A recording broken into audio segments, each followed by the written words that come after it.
Just the session that you're taking looks to me like you're opening up the database and then you're asking me to program directly with the database. So that's the kind of thought when we see NoSQL as a database today. Perhaps there are special purpose application which needs direct access, because that will obviously make it faster for these special purpose applications. So you need to see whether your application is a general purpose application or such special purpose application which directly needs to work with a database at its lowermost level instead of the abstract interface like SQL. But before we get into that level of details, probably we'll take a break and then we will come back again. There is a small informal unconference kind of session where we will try and ask people what they think about NoSQL, and we will see whether we can at least end of the session come up with one single definition that people can agree on what NoSQL is. What do you think is the definition of NoSQL? Easy question, isn't it? Right? The second question, what do you think are the use cases for NoSQL? Third question, which one do you prefer, NoSQL or SQL, for the use case that you mentioned earlier, and why? Simple, isn't it? Only 3 questions. Fourth question. Where is dinner? So, the number of people who have not answered that question will answer that, right? Looks like he's already ready. Pass on the mic now. Everybody is ready with the answers? If you are all set, I'm going to pass on the mic. So, the first round will be about what do you think is the definition of NoSQL? Right? Who is around here? Prasanna will answer the first question. You will be the first person.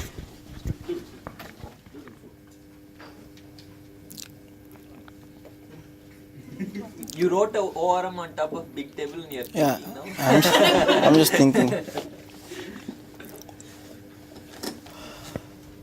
NoSQL for me means not only SQL, because we are still struggling, because without SQL we are not able to give a meaningful application to the users.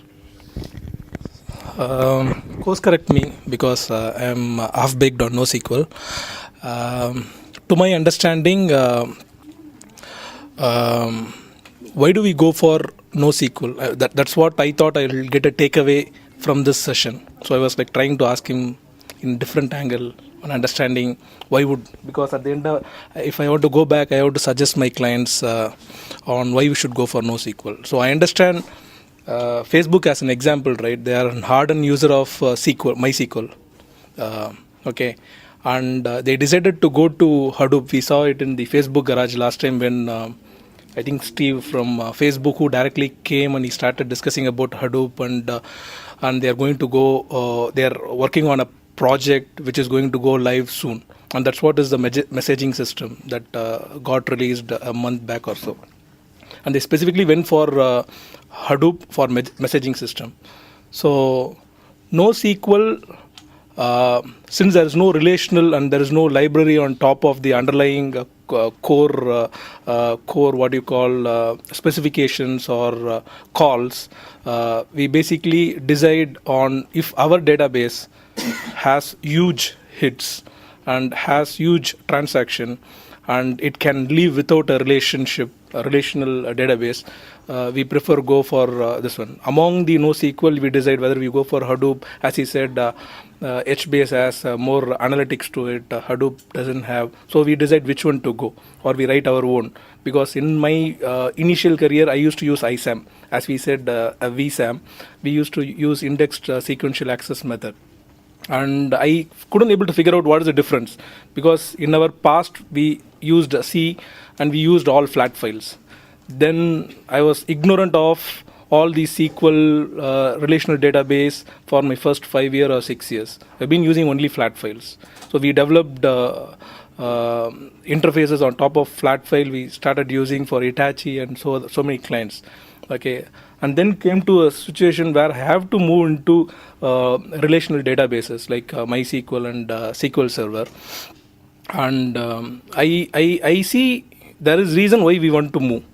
Okay, when we need something like applications, a relational database works better. When I want to do system side programming, flat file is more than enough.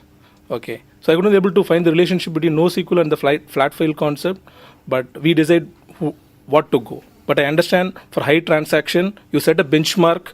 If you have a relational database, set some benchmark. As he said, see if you can tune the existing RDBMS, whatever you have, like MySQL or. Just correction here.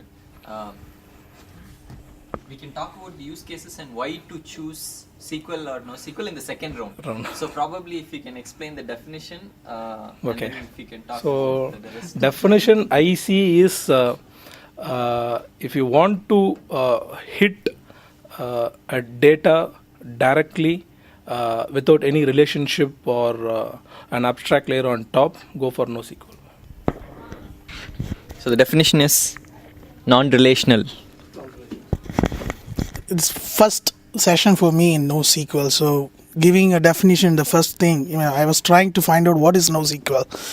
Anyway, whatever I could understand or get from the presentation is, I say NoSQL.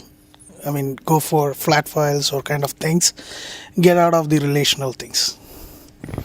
Not relational again. I'm just 2 days old for this because just from past 2 days only I just started to read this one. But from the presentation, what I understand, it's primarily we are going towards scalability is one of the issue. But NoSQL means it's a raw database. There is no SQL layer. So we are trying to call an API through an API. We're trying to do the most of the activity. That's my take on this. Great definition, right? Raw database which scales. From what I understand, it is like the SQL evolved with a uniprocessor, single machine kind of concept. And then it was well abstracted and it was well understood and it was well used and everything was all set. And then suddenly now distributed computing became available and suddenly we are going through the whole cycle again of doing the abstraction again for the distributed model. So that is where it is kind of primitive and evolving, and that is the point at which NoSQL is there today. So it is the good old problem of storing data which is being done for the distributed model that we are going through. That is NoSQL. Fantastic definition, actually. If SQL was an abstraction on top of bigger machines, NoSQL is essentially an abstraction of distributed storage. I've attended, this is my second session that I'm attending about NoSQL, and what seems very obvious to me is NoSQL equal to lack of rigidity in terms of the data definition. So that is what I see as NoSQL, lack of rigidity. SQL, I would say, is for storing whatever data you have. See, you have video, you have images, whatever, and you need to maintain the performance, and you don't have a relationship. So for that, I would prefer to use NoSQL. So it's about non-uniform data types. It's a different abstraction over the same thing. Right? If you are using an SQL solution, it's still the same disk, same SSD, but it's giving it to you as an RDBMS abstraction. Here it's a different, perhaps lower abstraction, maybe as a key value store, which makes you think more about your application. There, okay, yeah, it's a join. I don't care how it works, it's a join.